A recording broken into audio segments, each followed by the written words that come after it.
नमस्कार. आज 30 जानेवारी 2025 वार आहे गुरुवार. लोकसत्ता आणि इंडियन एक्सप्रेस वृत्तपत्र विश्लेषणमध्ये आपलं स्वागत आहे.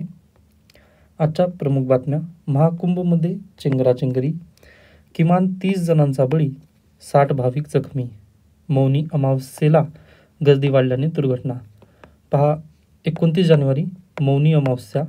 या निमित्ताने काल महाकुंभमध्ये मोठ्या प्रमाणात भाविक एकत्र आले होते.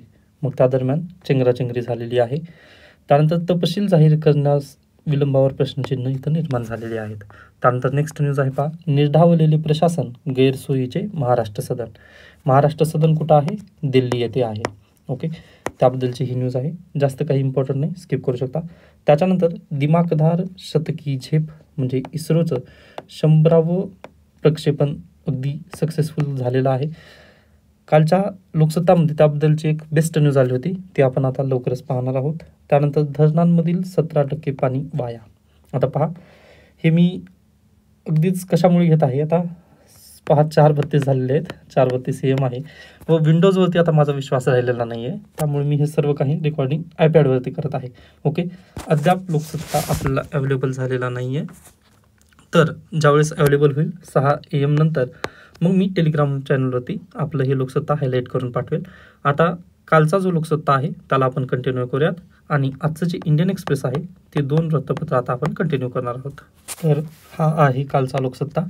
पहा, आजच्या लोकसत्तामध्ये खरंच सांगतोय जास्त काही कामाचे न्यूज नाही आहेत. फक्त एक महात्मा गांधी यांचा आर्टिकल आलेला आहे, तो उद्याच्या लेक्चरमध्ये आपण पाहूयात. ओके, मग आज आपण काय करूयात, कालचे जे आर्टिकल राहिले होते ते कंटिन्यू करत आहोत.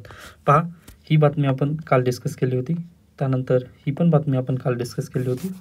ओके, त्यानंतर पहा ही बातमी, पाठ्यपुस्तकातील कोरी पाने हद्दपार, अपेक्षित उद्देश साध्य न झाल्याने शिक्षण विभागाचा निर्णय. ओके, सर्वांना माहिती आहे लास्ट टर्ममध्ये महायुतीचं जे लास्ट टर्म होतं त्या टर्ममध्ये त्यांनी एक निर्णय घेतलेला होता की पाठ्यपुस्तकांमध्येच आपण काय देऊयात, कोरी पाने देऊयात, जेणेकरून विद्यार्थ्यांची जी स्कूल बॅग आहे त्यामध्ये जास्त ओझं तिथं असणार नाही. ओके, या निमित्ताने हा निर्णय घेण्यात आलेला होता. पण या निर्णयाचा उद्देश साध्य झालेला आहे का? तर बिलकुल साध्य झालं नाही. ओके, उलट महाराष्ट्र राज्य सरकारचा इथं खर्च वाढला. खर्च कशामुळे वाढला पहा, तर दरवर्षी नवीन टेक्स्टबुक तिथे त्यांना रिलीज करावी लागायची. ओके, व जी पूर्वीची टेक्स्टबुक आहेत ते काय करावी लागायची पहा, रद्दीतच जायची. ओके, या कारणाने तर महाराष्ट्र गव्हर्नमेंटचा नक्कीच खर्च वाढलेला होता. त्यासाठी आता जे पूर्वीचा निर्णय होता की पाठ्यपुस्तकांमध्ये आपण कोरी पाने द्यायची, तो आता निर्णय रद्द करण्यात आलेला आहे. बेस्ट न्यूज आहे.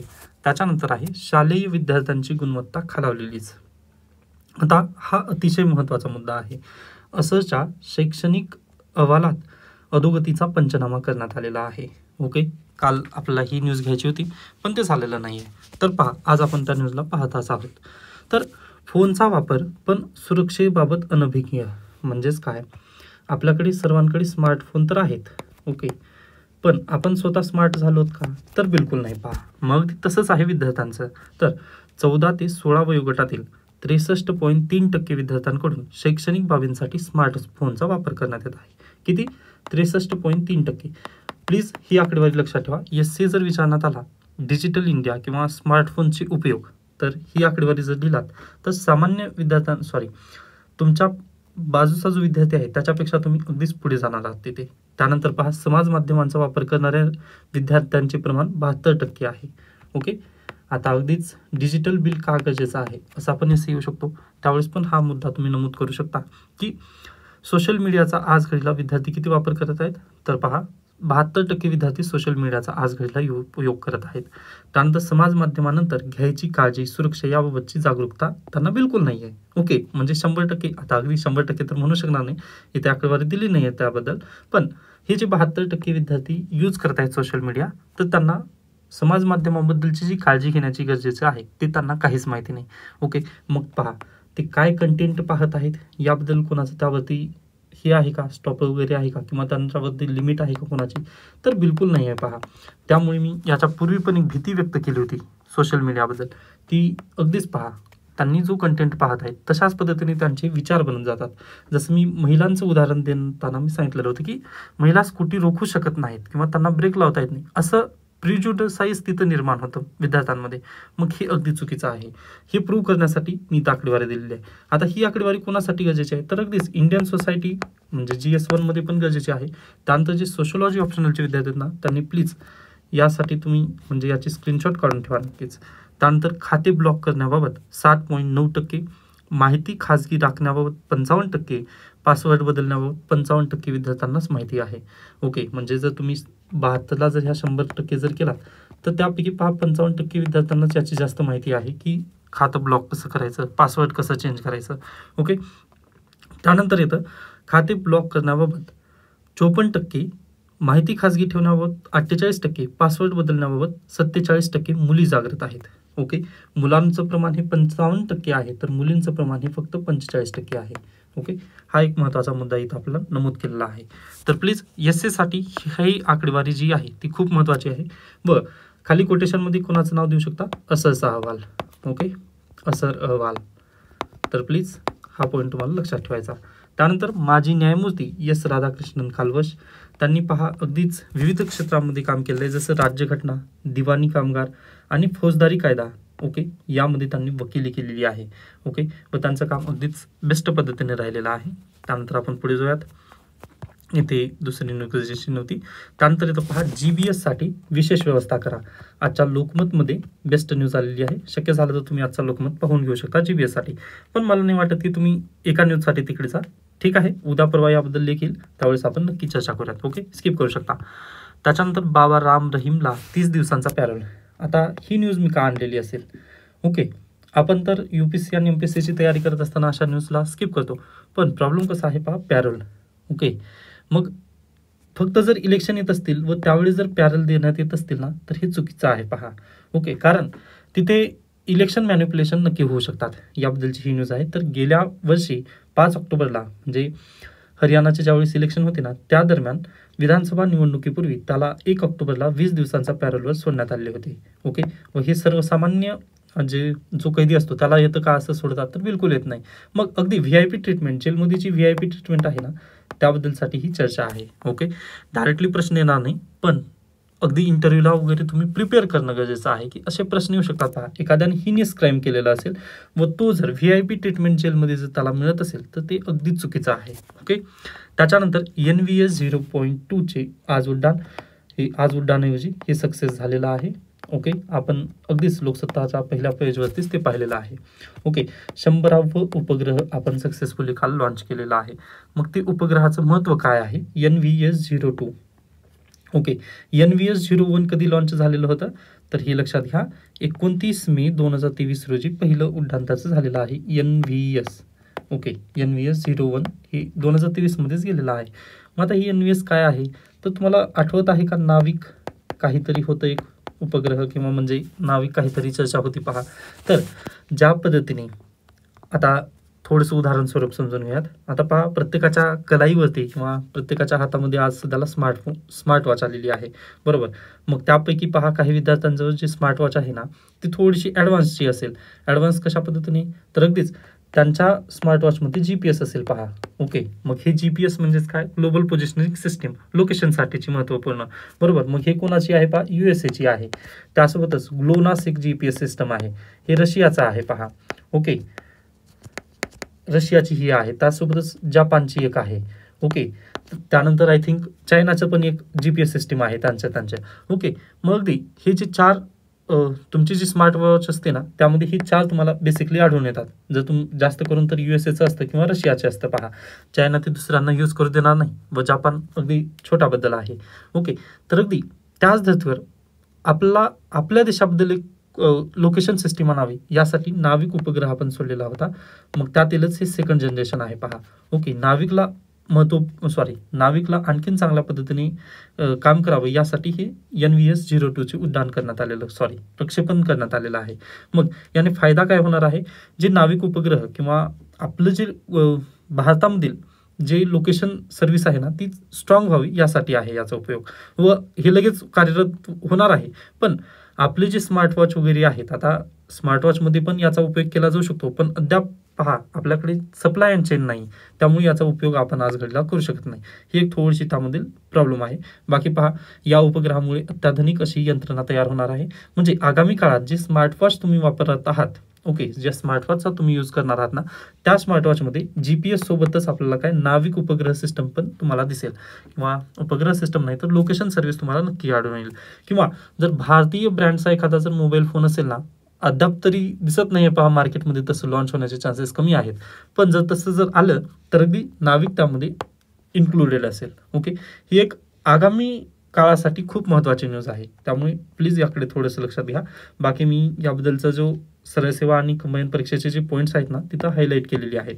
NVS01 त्याचं वजन किती वगैरे ते सर्व आहे, तुम्ही ते पाहून घेऊ शकता. ओके, त्यानंतर डोनाल्ड डंक स्किप करा, त्यांच्याबद्दल येतच आहे.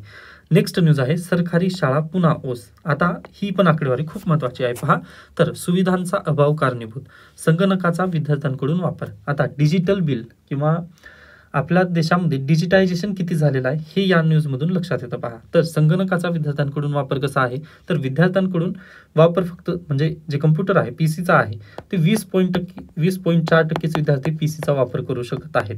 ओके, आता बेसिकली याला कारण काय आहेत, तर विद्यार्थ्यांकडे त्याची अवेलेबिलिटी नाही आहे पहा. रूरल एरियामधून जर एखादा विद्यार्थी असेल तर त्याला हे इझी ॲक्सेस होऊ शकणार नाही. त्याच्यानंतर असून वापर नाही म्हणजे 31%, म्हणजे एखाद्या शाळेमध्ये कम्प्युटर आहेत पण त्याचा वापर नाही असे विद्यार्थी 31%. त्याच्यानंतर संगणक नाहीत असे 48.3%. ओके, हीच तर रियालिटी आहे आपल्या देशाची किंवा महाराष्ट्र राज्याची बेसिकली, कारण इंडियाबद्दल आपल्याला तसं म्हणता येणार नाही, पण महाराष्ट्रात हीच आहे पहा. त्यानंतर आपल्या शाळांमध्ये काय सुविधा असणं गरजेचं आहे, तर पहा पिण्याचे पाणी नाही, सुविधा आहे पण पाणी मिळत नाही. ग्रंथालय नसलेल्या शाळा आहे 11% आहेत. त्यानंतर स्वच्छतागृहांची पण उपलब्धता आपल्या काही शाळांमध्ये नाही आहे पहा. एवढी जर दुर्दैवी अवस्था आपल्या जिल्हा परिषद शाळांची असेल तर विद्यार्थी खरंच जातील का त्या शाळांमध्ये, तर जाणार नाहीत. मग अगदी जे महाराष्ट्र गव्हर्नमेंट आहे किंवा जिल्हा परिषद जे आहेत ना, त्यामध्ये पहिल्यांदा निवडणुका व्हाव्या लागतील. निवडणुका झाल्यानंतर महाराष्ट्र सरकारने जिल्हा परिषद शाळांवरती काम करणं खूप गरजेचं आहे पहा. ही काळाची गरज आहे, कारण विद्यार्थ्यांची संख्या दिवसेंदिवस कमी होत चाललेली आपल्याला बेसिकली इथं दिसत आहे. डन. त्याच्यानंतर पुढे चला. त्यानंतर पहा काळ्या कातळातील लेणी. आता ही पण न्यूज ना स्किप करा. आता अगदीच ज्या विद्यार्थ्यांचं जिओग्राफी ऑप्शनल आहे ना, त्यांच्यासाठी ही मी सांगत आहे. बाकी पहा GSच्या विद्यार्थ्यांनी प्लीज छोट्या छोट्या न्यूजला मोठं खूप इश्यू वगैरे करू नका, स्किप करत पुढे चला. ओके, त्यानंतर येतं दुसरा GST. आता दुसरा GST म्हणजेच काय ते पाहणार आहोत आपण. एकच मिनिट, ह्याला क्लीन करेन मी थोडंसं. ओके, तर पहा दुसरा GST असं का म्हणत आहेत लेखक या बेसिकली, थांबा पेन पण चेंज करूयात आपण. ओके, तर पहा उत्तराखंडमध्ये काय युनिफॉर्म सिव्हिल कोड लागू करण्यात आला. मग युनिफॉर्म सिव्हिल कोड खरंच ते युनिफॉर्म आहे का? खरं पाहिलं ना तर लगेच भगदाड याला पडलेला आहे. ओके, कसं पहा, तर उत्तराखंडने काय केलं, युनिफॉर्म सिव्हिल कोड लागू करत असताना त्यांनी काय त्यामध्ये एक्सेप्शन दिलेले आहेत. कोणते कोणते एक्सेप्शन्स आहेत? एक आहे ST म्हणजेच काय अनुसूचित जमातींसाठी हा कायदा लागू असणार नाही, म्हणजे बेसिकली आदिवासींसाठी हा कायदा बिलकुल नाही आहे. स्किप करा. मग युनिफॉर्म सिव्हिल कोड, मग युनिफॉर्म आलं का यामध्ये, तर बिलकुल नाही. ओके, त्यानंतर दुसरं आहे जर उत्तराखंड सोडून तुम्ही महाराष्ट्रात जर आलात तर तुम्हाला हा कायदा लागू होणार नाही. ओके, म्हणजेच काय स्थलांतरितांसाठी पण हा कायदा नाही. मग जर दोन तुम्ही त्यामध्ये वगळण्यात आलेले आहेत, कंडिशन देण्यात आलेले आहेत, तर मग ही युनिफॉर्म सिव्हिल कोड कुठून आलं? ओके, अशा पद्धतीची ही थोडीशी लेखकांनी याबद्दल टीका केलेली आहे. मग तुम्हाला पण या गोष्टी थोडंसं माहिती असणं गरजेचं आहे. आता बेसिकली हा कायदाला ना आता सुप्रीम कोर्टमध्ये नक्की चॅलेंज करण्यात येईल. ओके, मग सुप्रीम कोर्टामध्ये चॅलेंज करण्यात आल्यानंतर हे खरंच कायदा टिकेल का याबद्दल थोडेसे प्रश्नचिन्ह आहेत. मग त्यालाच मी अनुसरून थोडीशी चर्चा करणार आहे. तर पहा आपल्या भारतीय संविधानानुसार आर्टिकल 21 देण्यात आलेला आहे आपल्याला, बरोबर. जीवन जगण्याचा अधिकार, व जीवन जगण्याच्या अधिकारमध्येच तुम्हाला काय देण्यात आलेलं आहे, right to marry. Okay, right to marry अशा पद्धतीने आपल्याला हा अधिकार देण्यात आलेला आहे, बरोबर. मग राईट टू मॅरी म्हटल्यानंतर अगदी लग्न करण्याचा अधिकार, त्यासोबतच पहा अगदी पुढे लग्न झाल्यानंतर वारसा हक्क, दत्तक, त्यानंतर वारसा हक्क, त्यानंतर डायव्होर्स, हे संपूर्ण अधिकार आपण आर्टिकल 21 अंतर्गत जीवन जगण्याच्या अधिकारामध्ये त्याला सामावून घेत आहोत, बरोबर. मग आपल्याकडे ना एकत्रितरित्या म्हणजे आता पहा हिंदू, मुस्लिम, त्यानंतर सिख, पारसी, ओके, अशा पद्धतीचे विविध धर्म आहेत. मग विविध धर्मांसाठी विविध कायदे आहेत. प्रॉब्लेम इथं आहे पहा. ओके, हिंदूंच्या विवाहासाठी हिंदू मॅरेज ॲक्ट आहे, मुस्लिमसाठी, त्यानंतर सिखांसाठी, पारसींसाठी. ओके, मग अशा पद्धतीने विविध कायदे आहेत.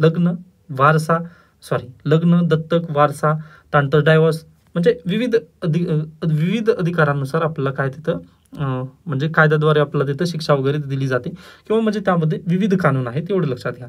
मग हे विविध कायदे असू नयेत यासाठीच त्यांनी काय केलेलं आहे, आर्टिकल 44 आपल्या भारतीय संविधानात दिलं होतं, व त्यालाच म्हणतात युनिफॉर्म सिव्हिल कोड.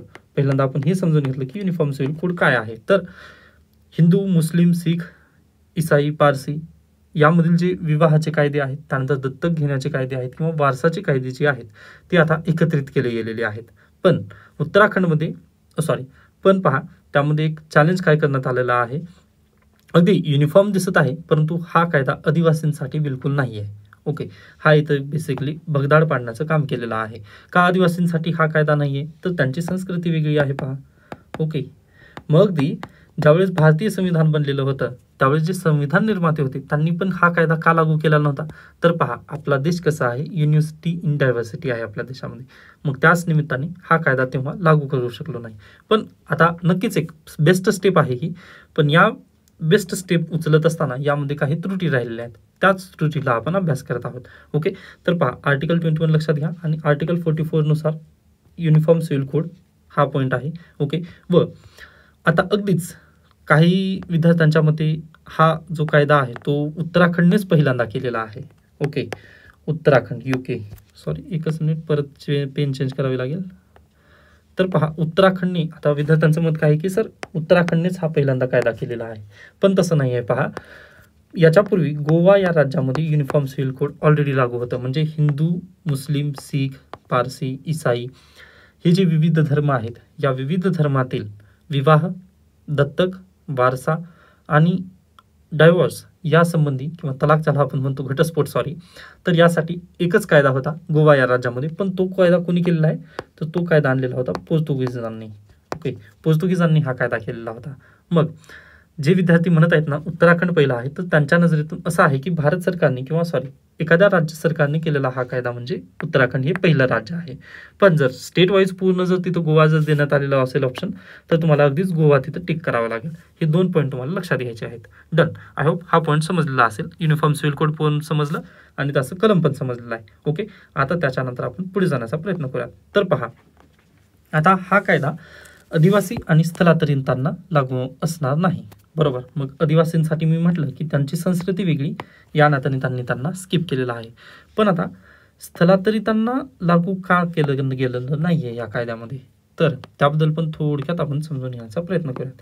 तर पहा, युनिफॉर्म सिव्हिल कोड जर स्थलांतरितांना जर लागू होणार नसेल तर प्रॉब्लेम काय होईल पहा. तर अगदी जे युनिफॉर्म सिव्हिल कोडचं जे उद्देश आहे ना, ते उद्देश तिथं मिळू शकणार नाही. ओके, म्हणजे पहा एखाद्या आता अगदीच एखाद्या स्कूलने ना एखादी कायदा केला की ड्रेस कोड अशा पद्धतीनेच तुम्हाला घ्यायचा आहे आणि आता तुम्हाला शाळा सोडून जावी लागेल. अगदी तसं झालेलं आहे. जर तुम्हाला युनिफॉर्म सिव्हिल कोड आमच्या राज्यामध्ये जर राहायचं असेल तर याला मान्यता द्या, अन्यथा तुम्ही दुसऱ्या राज्यामध्ये जा. मग असं जर असेल तर मग हे लॉजिक नाही आहे पहा. ओके, एखादा उत्तराखंडमधील व्यक्ती आहे, मग त्याला महाराष्ट्रामध्ये येण्यासाठी इथं काय बळी पाडलं जात आहे सरकारमार्फत. ओके, मग हे थोडंसं इथं बेसिकली युनिफॉर्म सिव्हिल कोडचं जे उद्देश आहे ना, ते उद्देश कुठेतरी दूर राहिलेला आहे व आपण सिटीजनवरती हा कायदा लादत आहोत, अशा पद्धतीचा हा कायदा तयार करण्यात आलेला आहे. ओके, मग जर एखाद्या व्यक्तीला जर तुम्ही राज्य सोडण्यासाठी जर प्रवृत्त करत असाल तर ते काय, त्याच्या मूलभूत अधिकाराचं तिथं बेसिकली हनन आहे. मग यानुसारच काय केलं जातं पहा, सुप्रीम कोर्टामध्ये इथं चॅलेंज केलं जाऊ शकेल की जर तुम्हाला uniform civil code uniform civil code जर मान्य नसेल ना, तर तुम्हाला राज्य सोडावं लागेल. मग हे चुकीचं आहे. मग यासाठी पहा, हायकोर्टात पहिल्यांदा या कायद्याला चॅलेंज करण्यात येईल, मग हायकोर्टापासून सुप्रीम कोर्टामध्ये. मग यामध्ये पहा 2-4 वर्ष तरी नक्की जाणार आहेत. ओके, 2 ते 4 वर्ष तरी नक्की जातील. पण तोपर्यंत तुम्हाला माहिती असणं गरजेचं, या निमित्ताने मी न्यूज सांगतोय. म्हणजे अगदीच पहा 2-4 वर्षानंतर तुम्ही नक्कीच सर्व्हिसमध्ये असाल. मग सर्व्हिसमध्ये असल्यानंतर जे पॉईंट मी आज सांगतोय ते कदाचित आठवण राहतील, या नात्याने बोललो. ओके, तर हे एक पॉईंट इथं बेसिकली सांगता येतं. त्याच्यानंतर आता येतं सर्वात महत्त्वाचा मुद्दा, आणि जे अँथ्रोपॉलॉजी सोशिओलॉजीचे विद्यार्थी आहेत त्यांच्यासाठी हा पॉईंट खूप महत्त्वपूर्ण आहे. तो आहे लिव्ह इनचा. आता लिव्ह इन म्हणजे काय हे सांगण्याची आवश्यकता नसेल, तर तरी देखील थोडक्यात सांगण्याचा प्रयत्न करेन. पहा, जो मुलगा आणि मुलीचं लग्न न झालेले पण एकत्रित राहत आहेत त्यांना आपण लिव्ह इन म्हणतो. मग 2013ला अँथ्रोपॉलॉजीमध्ये हा प्रश्न येऊन गेलेला आहे की marriage as a institution fail का करत आहे व लिव्ह इन का वाढत आहे, बरोबर. तर प्लीज सोशिओलॉजीचे विद्यार्थी आणि अँथ्रोपॉलॉजीच्या विद्यार्थ्यांनी या प्रश्नाकडे थोडंसं लक्ष देणं गरजेचं आहे. तर युनिफॉर्म सिव्हिल कोडमध्ये काय करण्यात आलेलं आहे पहा, जे लिव्ह इनमध्ये राहणारी मुलगा आणि मुलगी आहेत त्यांना पहिल्यांदा काय करावं लागेल, उत्तराखंडची जी पोलीस आहे ना त्यांना तिथं रजिस्ट्रेशन करावं लागेल. ओके, रजिस्ट्रेशन कशा पद्धतीने, पहिल्यांदा म्हणजे तुम्ही मुलगा आणि मुलगी आहात जे की उत्तराखंडचे तुम्ही नागरिक आहात. आपल्याकडे भारतीय नागरिकत्वच आहे, पण उत्तराखंडमध्ये तुमचं रहवास आहे. मग जर उत्तराखंडमध्ये जर तुम्ही रहिवासी असाल ना तर तुम्हाला काय करावं लागेल, पहिल्यांदा लोकल पोलीस स्टेशनमध्ये जावं लागेल. लोकल पोलीस स्टेशनमध्ये जाऊन ना तुम्हाला पोलिसांची परवानगी घ्यावी लागेल की बा ही माझी मैत्रीण आहे, मी याच्यासोबत या ठिकाणी राहत आहे, असं तुम्हाला तिथं पोलिसांची पहिल्यांदा परवानगी घ्यावी लागेल. मग परवानगी घेतलं की तुम्ही तिथं काय रजिस्टर करू शकता.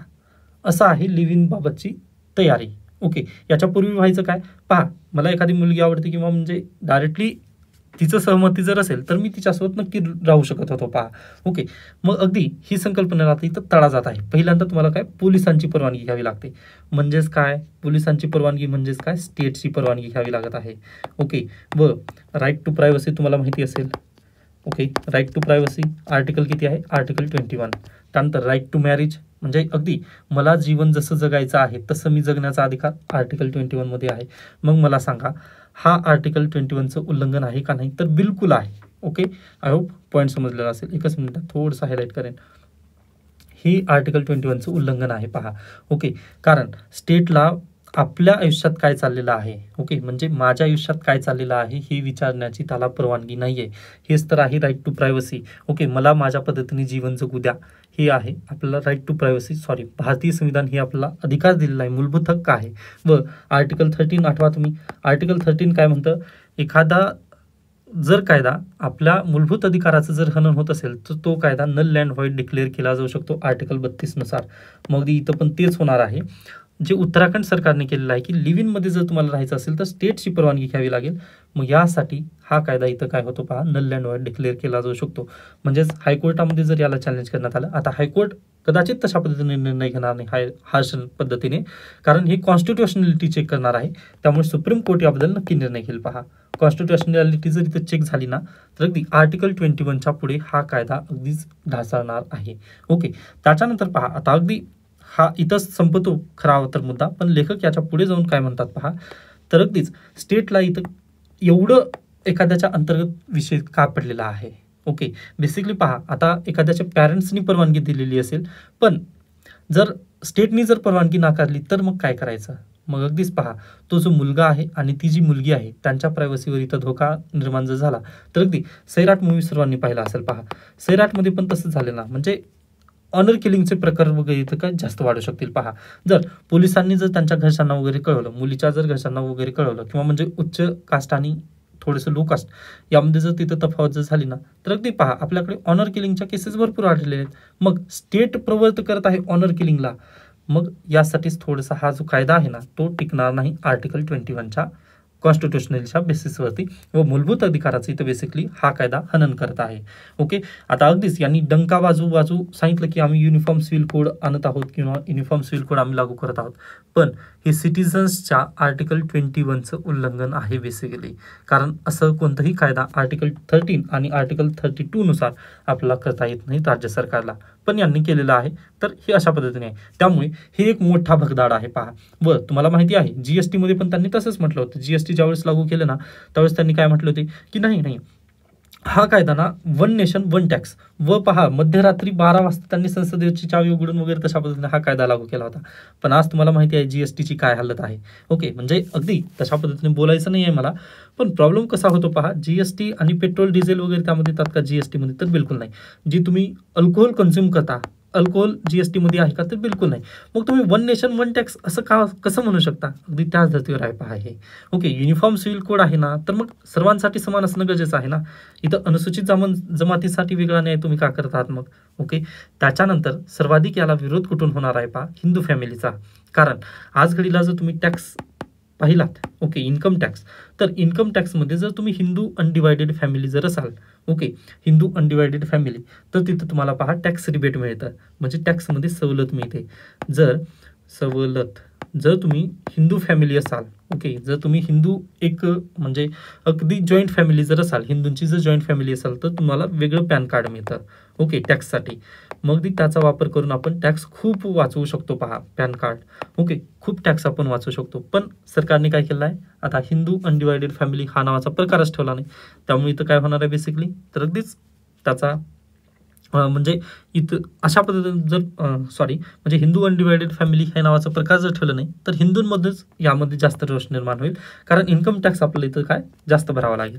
त्यामुळे पाहूयात आता सुप्रीम कोर्ट याबद्दल काय निर्णय घेईल. 2-4 वर्षांनी याचा निकाल लागेल. बेसिकली 2025 चालू आहे, कदाचित 2029 पर्यंत याचा निकाल येईल, त्यावेळेस आपण नक्की पाहूयात. पण पहा, मी म्हटलं ना की फक्त हा एक फुगा हवा तयार केल्यासारखा आहे, पण यामध्ये जास्त काहीच नाही आहे. ओके, कॉन्स्टिट्युशनलिटीच्या बेसिसवर हा कायदा टिकू शकणार नाही आहे. आय होप हा पण आर्टिकल तुम्हाला अगदी योग्यरित्या समजलेला असेल. व परीक्षेला जे महत्त्वाचे मुद्दे होते, आर्टिकल 21, आर्टिकल 44, 13, 33, ओके, 32, ओके, तर हे संपूर्ण समजलेले असतील. त्याच्या व्यतिरिक्त तुम्ही पाठ करू नका. व UPSCने जरी प्रश्न विचारलेले असेल किंवा इंटरव्ह्यूमध्ये जर हा प्रश्न विचारण्यात आला, तर तुम्ही मी जे सांगितले मुद्दे आहेत ते नक्की तिथे देऊ शकता. ओके, त्यामुळे या कायद्यामध्ये अनेक भगदाडे तिथं पडलेली आहेत ऑलरेडी. डन. त्याच्यानंतर येतं महाराष्ट्र का थांबला. आता पहा, मागच्या लेक्चर्स पासून आपण चर्चा करत आहोत की महाराष्ट्र खूप खालावत चाललेला आहे. एक तर शैक्षणिक क्षेत्र असू द्या किंवा अन्य कोणतंही क्षेत्र, तिथं महाराष्ट्र सध्याला खालावत चाललेला. मग त्याच्यासाठी रिपोर्ट्स ज्या आलेल्या आहेत ते इथं देण्यात आले आहेत. तर प्लीज ह्या रिपोर्ट्सची नावं लक्षात घ्या. पंतप्रधानांची आर्थिक सल्लागार परिषद, वाणिज्य मंत्रालयाची व्यवसाय सुलभता, राज्यांची यादी, रिझर्व्ह बँकेचा राज्यांचा वित्तीय व्यवस्थापन अहवाल. ओके, हे सर्व जे रिपोर्ट्स आहेत ना त्यांची नावं दिले. तर प्लीज हे तेवढं लक्षात ठेवा. आता मी पुढे जास्त वाचू शकत नाही आहे, त्यामुळे इथं एक त्याला तुमच्यावरती सोपवतोय मी. ओके, त्याच्यानंतर पहा आणखीन इथं काय, तर यामधून थोडंसं काही विद्यार्थ्यांचा प्रश्न होता मला की सर तुम्ही लाडकी बहीण म्हणजे खूपच त्याला निगेटिव्ह घेत आहात, पॉझिटिव्हली का बोलत नाही आहेत, की म्हणजे खरंच लाडकी बहीण योजना खरंच खूपच आपल्यासाठी वाईट आहे का? तर पहा, तसं नाही आहे. ओके, मी ज्यावेळेस निगेटिव्ह बोलायचं म्हटलं ना, म्हणजे पर्स्पेक्टिव्ह मॅटर करतं तिथं. तुम्ही कोणत्या दृष्टिकोनातून पाहता. ओके, आपण राज्याला पुढे नेण्याच्या दृष्टिकोनातून पाहत होतो, त्यामुळे मी कदाचित याच्यापूर्वी निगेटिव्ह बोललो, पण आज आपण फक्त लाडकी बहीणला पॉझिटिव्ह बोलणार आहोत. तर पहा, लाडकी बहीण जी योजना आहे किंवा दिल्ली सरकारमध्ये जी काही योजना येणार आहे महिलांबद्दलची, ती पॉझिटिव्ह जर घ्यायचं म्हटलं तर तुम्ही महिला सेंट्रिक विचार करणं गरजेचं आहे, पुरुष सेंट्रिक नाही आहे. किंवा अगदी पुरुष पण योग्य शब्द असणार नाही, तर समाजाच्या नजरेतून किंवा अर्थतज्ञाच्या नजरेतून पाहू नका. कारण रघुराम राजन यांनी काय म्हटलेलं आहे की इकॉनॉमीमध्ये ना कोणतीही गोष्ट फ्री नसते. ओके, तर अगदी त्या नजरेतून तुम्ही पाहू नका, इकॉनॉमिक्सच्या नजरेतून, तर तुम्ही कशाच्या, महिलाच्या नजरेतून पहा. लाडकी बहीण योजनेने अगदी आपल्याला काय दिलेलं पहा, 1500 रुपये प्रत्येकाच्या खात्यात जरी दिलेले असले तरी त्यामुळे ना महिला वुमन एम्पॉवरमेंट होण्यासाठी खूप मदत होईल. कशा पद्धतीने पहा, आता एखादी महिला आहे, आता अगदी सिंपल उदाहरण घेऊयात आपण, जर त्यांना जिओचा रिचार्ज करायचा असेल किंवा अन्य काहीतरी एखादी वस्तू खरेदी करायची जर असेल, तर त्यांना पैशासाठी कोणाकडे मागणी करावी लागते, पुरुषाकडे मागणी करावी लागते, बरोबर आहे. पण लाडकी बहीण योजना आल्यानंतर डायरेक्टली त्यांच्या खात्यात पैसे जमा झालेले आहेत, बरोबर. मग त्यांना पुरुषाची इथं परवानगी घेण्याची आवश्यकता आहे का, किंवा मला हा खर्च करायचा आहे, मला इथं पैसे लागणार आहेत, असं तिथं करता येणार नाही. कारण त्यांच्याजवळ ऑलरेडी आपण काय वुमन एम्पॉवरमेंट केलेली आहे तिथं. ओके, यामुळे तुम्ही महिला सेंट्रिक जास्त विचार करा लाडकी बहीण योजनेचा. मग तुम्हाला सर्व पॉईंट्स तिथं क्लिअर होतील की आपल्याला या योजनेची गरज काय आहे. मग आता अगदीच क्रिटिक्स काय म्हणतील किंवा अगदी निगेटिव्ह इथं पॉईंट काय येणार आहे की मग सर याचा परिणाम आपल्या इकॉनॉमीवरती होत आहे ना. तर पहा, इकॉनॉमीवरती परिणाम हा आपला प्रश्न नाही आहे, पहा तो स्टेटचा प्रश्न आहे. कशा पद्धतीने, आता अगदी तसं म्हणू नका, पण पहा स्टेटमध्ये अगदी आपण इथं आपलं जे भारतीय संविधान आहे बेसिकली ते काय म्हणतं, तर सोशिओ इकॉनॉमिक आपल्याला जस्टिस द्यायचा आहे, न्याय मिळवून द्यायचा आहे, आणि पॉलिटिकल पण आपल्याला न्याय मिळवून द्यायचा आहे. जे तळागाळातील गोरगरीब जी जनता आहे ना त्यांना पण आपल्याला वर आणायचं आहे, बरोबर. मग यासाठीच आपण लाडकी बहीण योजना आणलेली आहे. सोशो इकॉनॉमिकल ही स्कीम आहे, बरोबर. मग यामध्ये काहीही गैर नाही, कारण भारतीय संविधान आपल्याला ही परवानगी देत आहे. मग हा स्टेटचा प्रश्न कसा आहे हे मी थोडंसं प्रूव्ह करेन. तर पहा स्टेटचं काय काम असतं, तर इन्कम गोळा करणं. ओके, मग इन्कमचे नव्याने मार्ग त्यांनी शोधणं गरजेचे आहे. पहा ओके, इन्कमचे नव्याने मार्ग त्यांनी शोधायला पाहिजेत, न की अगदी रडत बसू नये. ओके, तर त्यांनी जे इंडस्ट्रीज, आता 15 कोटी इंडस्ट्रीज वगैरे त्यांनी FDI आणलेला आहे. माननीय देवेंद्र फडणवीस यांनी म्हटलं की FDI वगैरे महाराष्ट्रामध्ये खूप येत आहे, व अगदी बरोबर आहे. पहा सध्याला महाराष्ट्र FDI मध्ये तरी खूप पुढे चाललेला आहे, बरोबर. मग जे FDI महाराष्ट्रामध्ये येत आहे ना त्याचा योग्य वापर त्यांनी करायला पाहिजे ना. ओके, जर योग्य वापर झाला तर इकॉनॉमी आपली परत एकदा इकॉनॉमी चांगल्या पद्धतीने काम करू शकेल. मग आपण लाडकी बहीणला क्रिटिसाइज कशाला करायचं. ओके, तर इथं स्टेटचा प्रॉब्लेम हा आहे की त्यांनी जे रिसोर्सेस आपल्या महाराष्ट्राजवळ आहेत ना त्याचा योग्य वापर ते बिलकुल करत नाही आहेत. हा तिथं बेसिकली प्रॉब्लेम आहे. लाडकी बहीण योजना ही प्रॉब्लेम नसून आपल्याकडे जे रिसोर्सेस आहेत ना त्याचा योग्य वापर न होणे हा तिथं बेसिकली प्रॉब्लेम आहे. आय होप पॉईंट्स क्लिअर झालेला असेल, व परीक्षेत जरी विचारलेलं असेल की म्हणजे लाडकी बहीण योजना कशा पद्धतीने वुमन एम्पॉवरमेंटला मदत करत आहे, तर तुम्ही हे गोष्टी नक्की सांगू शकता. व मी जे म्हटलं ना की क्रिटिक्स इकॉनॉमिक दृष्टिकोनातून याला थोडंसं चुकीचं ठरवत आहेत, तर त्याला तुम्ही नक्की म्हणू शकता की लाडकी बहीण योजना ही सोशल आणि इकॉनॉमिक नजरेतून भारतीय संविधानानेच ही पर्स्पेक्टिव्ह दिलेला आहे आपल्याला. मग त्या नजरेतून अगदी योग्य योजना आहे ही, पण आपल्या रिसोर्सेसचा योग्य वापर महाराष्ट्र राज्य सरकार करू शकत नाहीये, यामुळे ही योजना थोडंसं क्रिटिसाइज होत आहे. डन, आय होप हा पॉईंट समजलेला असेल. त्यानंतर ही जी रिपोर्ट्स दिलेले आहेत ना प्लीज हे थोडेसे लक्षात ठेवा, महाराष्ट्र गव्हर्नमेंट संबंधीचे ही रिपोर्ट्स आहेत. ओके, कालच्या पण लेक्चरमध्ये तुम्हाला सांगितलं होतं वाचण्यासाठी, व हे थोडंसं लक्षातच ठेवावं लागेल. ओके, त्याच्यानंतर येतं डीपसीक तंत्रज्ञान. आता ही काय आहे भानगड, म्हणजे अगदीच पहा कालचं इंडियन एक्सप्रेस त्यानंतर लोकसत्ता म्हणजे सगळ्याच वृत्तपत्रांमध्ये डीपसीकबद्दल खूप भरभरून लिहिण्यात आलेलं होतं. व मी कालचं लेक्चरमध्ये दाखवलं पण होतं तुम्हाला की डीपसीक कशा पद्धतीने आलेलं आहे म्हणून. ओके, तर एकच मिनिटात परत त्याला आता क्लिअर करेन. ओके, हां, तर पहा डीपसीक टेक्नॉलॉजी काय आहे बेसिकली. तर तुम्हाला माहिती असेल आर्टिफिशियल इंटेलिजन्स. ओके, सर्वांनाच माहिती आहे, बरोबर. मग पहा पहिल्यांदा ChatGPT आलं. ओके, त्यानंतर पहा मायक्रोसॉफ्टने आणलं कोपायलट, त्यानंतर गुगलचं आलं जेमिनाय, त्यानंतर फेसबुक, व्हॉट्सॲप आणि इंस्टाग्राममध्ये मेटा AI आलेला आहे. पहा तुम्ही जर व्हॉट्सॲपवरती गेलात, एखाद्या मित्रासोबत आपल्याला जर चॅट करत असाल तर तिथं @ वापरा तुम्ही, मग तिथं लगेच मेटा AI असं येत आहे. ओके, मग त्याला जर तुम्ही सांगितलं ना की व्हाय शी ब्लॉक्ड मी तर अगदी ते सांगण्याचा थोडासा प्रयत्न करेन की बाबा तू वारंवार तिकडे जाऊ नकोस, मग असं ते म्हणेल. किंवा जर तुम्ही एखादी इमेज जर तयार करायला सांगितलं त्याला की बाबा मला असं एक इमेज पाहिजे, गुड मॉर्निंगची इमेज वगैरे जर क्रिएट करून दे, तर ही मेटा AI नक्की करून देऊ शकता. ओके, तर पहा ही AIचे थोडीशी आपल्याला उदाहरणं देता येतील. मग ChatGPTसाठी पहा किंमत किती आहे, $200. त्यानंतर कोपायलटसाठी मायक्रोसॉफ्टचा आहे कोपायलट, यासाठी पहा $600 पर मंथ. त्यानंतर जेमिनायसाठी पहा 2000 आय थिंक आहे, प्रत्येक वार्षिकी आहे 2000 पर इयर. त्यानंतर मेटा AI फक्त हे छोट्या यूजसाठी आहे, जास्त याचा यूज नाही आहे. त्यानंतर पहा हे जे ChatGPT आहे हे ॲपल AI म्हणून पण आलेलं आहे, ॲपल इंटेलिजन्स. ओके, मग हे जे आलं ना, तर हे जे आर्टिफिशियल इंटेलिजन्सचे प्रकार मी घेतले तर हे बेसिकली खूप खर्चिक आहेत, व आज घडीलाही म्हणजे प्रीमियम सबस्क्रिप्शनवरती फ्रीमध्ये आपल्याला ह्याबद्दल काहीच मिळणार नाही. ओके, तर हे असे खर्चिक आहेत थोडेसे. पण आणि सर्वात विशेष म्हणजे पहा हे जे आर्टिफिशियल इंटेलिजन्स आपण ही जी लिस्ट पाहिली हे कोणाचे आहेत, USAचे आहेत. मग आणि हे USAचे जे आर्टिफिशियल इंटेलिजन्सचे जे प्रकार आहेत ना ते आपल्याला पुरातन डिव्हाइसवरती सापडणार आहेत का, मिळू शकतील का, तर नाही. आपल्याला पहा ChatGPT आपल्याला यूज करता येईल मोबाईलमध्ये, पण इनबिल्ट चिपवरती ही आपल्याला काम करू शकणार नाही. जसं ॲपल इंटेलिजन्स हे कोणत्या मोबाईलवरती आलेलं आहे, जे नवीन आलेले आहेत मार्केटमध्ये मोबाईल, त्याच मोबाईलवरती हे काम करू शकत आहे. पहा, आयफोन 16 पासून हे चालू झालेलं आहे व 15मध्ये पण हे वर्क करणार नाही, तर 15 प्रो मॅक्सवरती फक्त हे वर्क करू शकेल, अशी याची टेक्नॉलॉजी आहे. म्हणजेच बेसिकली जे USA ने जे बनवलेलं आर्टिफिशियल इंटेलिजन्स आहे ना, त्यासाठी अगदी स्ट्रॉंग चिप लागेल, तेव्हाच हे काय तुमच्या ऑन डिव्हाइस हे वर्क करू शकेल. आता अगदी आपल्या पण मोबाईलमध्ये गुगल फोटोजमध्ये वगैरे जर तुम्ही गेलात ना, तर ते चांगल्या पद्धतीने वर्क करत आहे.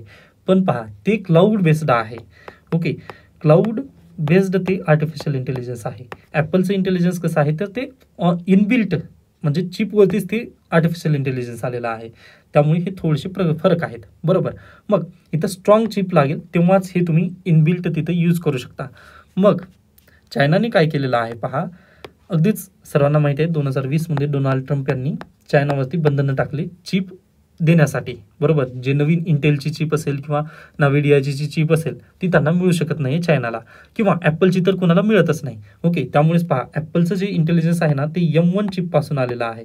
ओके, म्हणजे मॅकबुकमध्ये ते तुम्हाला मिळून जाईल चिपसेट. मग ती M1, M2, M4 पर्यंत गेलेले आहेत, तर तिथंच आहे ते. इंटेलच्या चिपवरती ॲपल इंटेलिजन्स वर्क करत नाही. मग अगदी त्याच धर्तीवर पहा, चायनाला ना इंटेलचं चिपसेट मिळालं नाही, नाविडियाचं वगैरे चिपसेट मिळालेलं नाही, जे की आज मार्केटमध्ये खूप चालतात. ते चिपसेट चायनाकडे बिलकुल नाही आहेत. मग चायनांनी काय केलं, जे दुय्यम दर्जाचे जे चिप्स आहेत, सेकंडरी जे चिप्स आहेत ना, त्याचा वापर करून म्हणजे भंगारातून ज्या पद्धतीने इस्रोची उभारणा झाली ना, अगदी टाकाऊपासून एकदम बेस्ट तयार करणे, काहीतरी एक नवीन वस्तू तयार करणे, जसं भारताचं याच्या पूर्वीची ओळख होती, अगदी त्याच धर्तीवर चायनाने पण काय केलं आहे पहा, जे चिप्स काही म्हणजे अगदी सेकंडरी चिप्स आहेत त्याचा वापर करून त्यांनी काय केलेलं आहे पहा, एकदम ओपन म्हणजे सर्वांसाठी ओपन अशा पद्धतीचं एक आर्टिफिशियल इंटेलिजन्स तयार केलं व त्याचं नाव आहे डीपसीक. Okay, DeepSeek. व हे ना ॲपल फोनवरती म्हणजे अगदीच 20 जानेवारीला याचं पहिलं व्हर्जन रिलीज झालं. तर 20 जानेवारीला पहिलं व्हर्जन रिलीज झाल्यानंतर अगदी 7 दिवसामध्ये ॲपलचे जे आयफोन्स आहेत त्या आयफोनवरती हे नंबर 1 ॲप्लिकेशन झालं. मग यामुळे पहा अमेरिकेमध्ये अगदीच खूप हंगामा झाला व त्यांचे शेअर, जे नाविडिया कंपनी आहे त्याचे शेअर पूर्णतः खाली कोसळले. का तर पहा, हे ओपन आहे, सर्वांसाठी ओपन आहे, म्हणजे यामध्ये मॉडिफिकेशन वगैरे केलं जाऊ शकतं. तुम्ही लिनक्स ऑपरेटिंग सिस्टम ऐकला असाल पहा, लिनक्स ऑपरेटिंग सिस्टम ते काय ओपन आहे. त्याच्यानंतर आपलं आरोग्य सेतू ॲप, UPSCने याच्याबद्दल प्रश्न विचारले होते बरं, त्यामुळे लक्षात घ्या. ओपन आर्टिफिशियल इंटेलिजन्स कोण आहे आज घडीला, तर डीपसीक नावाचं तंत्रज्ञान आहे. हे कोणी क्रिएट केलेलं आहे, तर चायनाने. बाकी ChatGPT, Copilot, Gemini, Meta AI हे अगदीच त्यांचे जे कोड आहेत ना ते सर्वांसाठी खुले नाहीत. ते अगदीच काय म्हणू शकतो, तर त्याबद्दल प्रायव्हसी आहे. ओके, ते सर्वांसाठी खुले नाहीत. पण डीपसीक जे तंत्रज्ञान आहे ते चायनाचं आहे, ते त्यांनी सर्वांसाठी ओपन करून दिलेलं आहे. व सर्वात महत्त्वाचं म्हणजे ही जी प्राईज लिस्ट आहे, ChatGPT यूज करायचं म्हटलं, गुगलचं जेमिनाय, तर यांसाठी प्राईज लागतात. पण ह्या डीपसीक तंत्रज्ञानासाठी तुम्हाला एकही रुपया तिथं मोजायची गरज नाही. हे टोटली फ्री ऑफ कॉस्ट आहे. ओके, त्यामुळे मला सांगा आज माझ्या नजरेतून कोणतं बेस्ट असेल. मला जर ChatGPTचा यूज करायचा असेल तर $200 जर द्यावे लागत असतील तर मी यूज करणार नाही. पहा, राहू दे म्हणून मी डायरेक्टली काय करेल, गुगल करेल. मग त्याऐवजी जर आपला फ्री ऑफ कॉस्ट जर एखादी वस्तू मिळत असेल तर आपण याचा नक्की वापर करू डीपसीकचा. त्यामुळेच ॲपलचं जे आयफोन आहे त्यामध्ये नंबर 1 ॲप्लिकेशन म्हणून डीपसीकचा वापर झालेला आहे. ओके, हे त्याचं नेमकं कारण आहे. त्यामुळे पहा, ChatGPT जे अगदीच खूप वरती गेलेलं होतं ना, त्याला लगेच कोसळण्यामध्ये काहीच देर लागलं नाही. का तर अगदी फ्री ऑफ कॉस्टचं एक सॉफ्टवेअर आलं ना डीपसीक. आज घडीला ते इमेज वगैरे निर्माण करू शकत नाही आहे, म्हणजे जसं मेटा AI तुमच्या व्हॉट्सअपमध्ये करत आहे, इमेजाइन असं काहीतरी तिथं नाव आलेलं आहे, एक फीचर आहे तुमच्या व्हॉट्सअपमध्ये, तुम्ही नक्की यूज करू शकता. तर तिथे त्याचा म्हणजे तशा पद्धतीने आज घडीला ते वर्क करू शकत नाही, कारण 20 जानेवारीला तर पहिलं व्हर्जन आलेलं आहे याचं.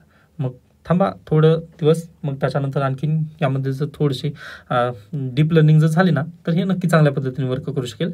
व पहा, आणखीन एक महत्त्वाचं इथं सांगायचं राहिलं तर डीपसीक हे जे तंत्रज्ञान आहे ना, याला स्ट्रॉंग चिपची गरज पडणार नाही. जे की पहा, ChatGPT, कोपायलट, त्यानंतर जेमिनाय, मेटा AI यांसाठी अगदीच स्ट्रॉंग चिपची गरज होती. याला डीपसीकसाठी स्ट्रॉंग चिपची गरज नाही. सेकंडरी चिप म्हणजे आपला जो सध्याला जरी आयफोन असेल ना, आता अगदीच जर ॲपलने यांच्यासोबत कोलॅबोरेशन जर केलं ना, तर जे आयफोन 12 पासूनचे जे व्हर्जन आहेत ना, त्यांना पण नक्की हे डीपसिक तंत्रज्ञान मिळू शकेल. पण मला नाही वाटत की आता ChatGPT सोबत त्यांचा जो करार झालेला आहे तो मे बी तुटेल किंवा नाही. त्याबद्दल आपण आत्ताच बोलू नये. पण डीपसिक्स जर तंत्रज्ञान आलं ना, तर जे पूर्वीचे जे चिप्स मार्केटमध्ये अवेलेबल आहेत ना, त्यावर पण हे वर्क करू शकणार आहे. म्हणजे नव्याने चिप आपल्याला खरेदी करण्याची गरज पडणार नाही. ओके, हा एक बेसिकली तो उद्देश आहे. त्यामुळे अगदी जे आर्टिफिशियल इंटेलिजन्स आहे ना, ते सर्वसामान्यापर्यंत पोहोचवण्याचं काम चायनाने इथं बेसिकली केलेलं आहे. ओके, आता इथं अगदी आपण दिवसेंदिवस चायनासोबत थोडंसं हे करत असतो, मी पण क्रिटिसाइज करत असतो.